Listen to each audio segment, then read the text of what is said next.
Across the Wabash River in Lafayette, celebrations included a parade and a ceremony to remember the struggles of those who served and are no longer with us. Renetta DuBose is here to tell us about this year's Veterans You Are Not Forgotten program. Renetta? Well, Nicole, the Memorial Day Association and Veterans Council in Tippecanoe County paid respect to servicemen, women, and families of all branches of the military. The time spent remembering had a few smiles and some tears.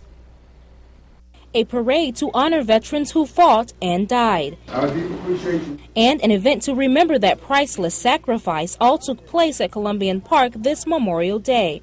Beth McCoy, an assistant director with the U.S. Department of Veterans Affairs, explained how freedom is not free because many lives have been lost. More than 40 million Americans have fought, and more than 1 million Americans have died since the days of the Revolution.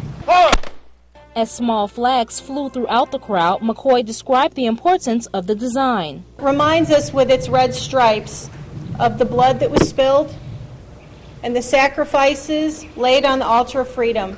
Lafayette resident Diet Banks says she remembers her grandfather, a Navy veteran from World War II. He was just very, very patriotic and was on a ship, and he was so emotional he couldn't even talk about his experiences. He would tear up. So we didn't learn a lot about it from him, but we had to talk to other people who knew him.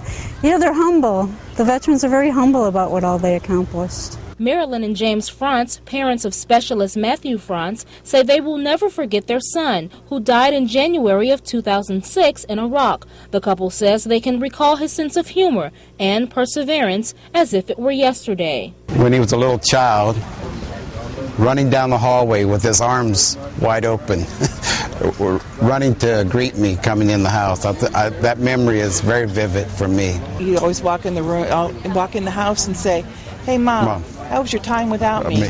The France family says this Memorial Day means even more to them because work on a piece of legislation with Senator Ron Alting finally passed into law. This year, it was approved by the governor, even though it was shut down by the legislature, that they approved a Gold Star family license plates for the families who have lost a loved one. Now, that Gold Star family license plate will be available at the BMV in January. Renetta DuBose, News Channel 18.